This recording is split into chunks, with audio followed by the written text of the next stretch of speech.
آپ یہ رسول کا مانی ہے کہ وہ ایماندار ہے، جی ان کی والدہ ایمان ہے۔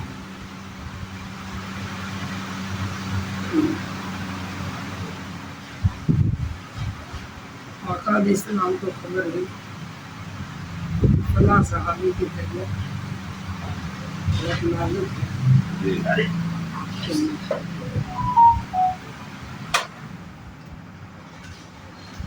تو آقا علیہ السلام گئے، جی دیکھا کہ واقعی حالات بہت نازک ہے، جی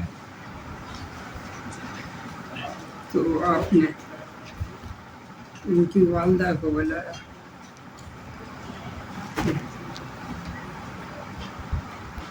آپ کا یہ اولاد ہے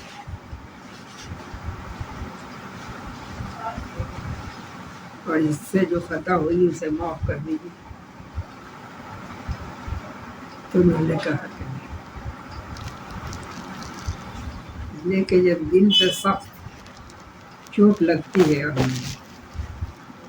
تو انہوں نے کہا کہ نہیں، تو ہر چند آقا علیہ السلام نے کوشش کیا مگر وہ اپنے وزیر پہ اڑ گئے۔ تو انہوں نے فرمایا کہ دنیا کی آگ سے جہنم کی آگ جو ہے وہ کہیں زیادہ بڑی ہے، پھر آپ کی اولاد آپ نہیں معاف کیجیے گا تو پھر ظاہر ہے کہ جہنم کی آگ بہت سخت ہے، اس لیے میں چاہتا ہوں کہ اس کے دنیا ہی کی آگ میں اسے جلا دیا جائے۔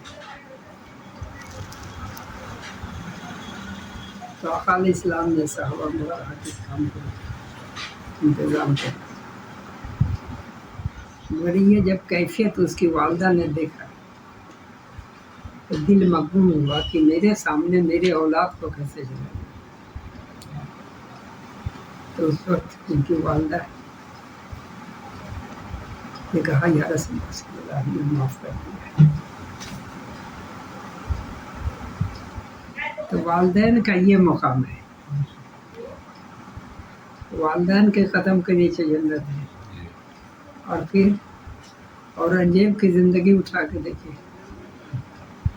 اب کوئی اس کے سامنے لاکھ مصنف اس کو بہت بڑا رتبہ دیتا ہو، کیا معنی رکھتا ہے؟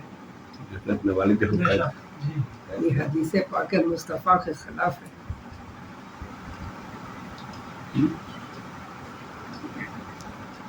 اس لیے دنیا میں کسی کی طرفداری نہیں،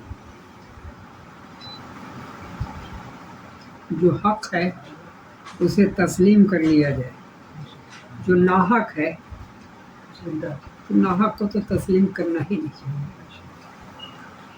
ہاں ایک دور تھا کہ ناحق کو بھی لوگ تسلیم کرانا چاہتے تھے، اور اس میں ایک طبقات تھا بزرگوں کا، انہوں نے کبھی بھی تسلیم نہیں کیا، اپنے کو دار پہ چڑھ گئے، سلیب پہ چڑھ گئے، بہت کچھ ہوا، یہاں تک کہ گدھے کی کھال میں زندے آدمی کو ڈال کر کے اور اسے منہ باندھ کر کے داغتی ہوئی آگ میں پھینک دیا گیا۔ اس لیے کہ آخرت کا مسئلہ کوئی آسان مسئلہ نہیں ہے، اس لیے ناحق کو کبھی بھی تسلیم نہ کیے۔ خیریت ہے۔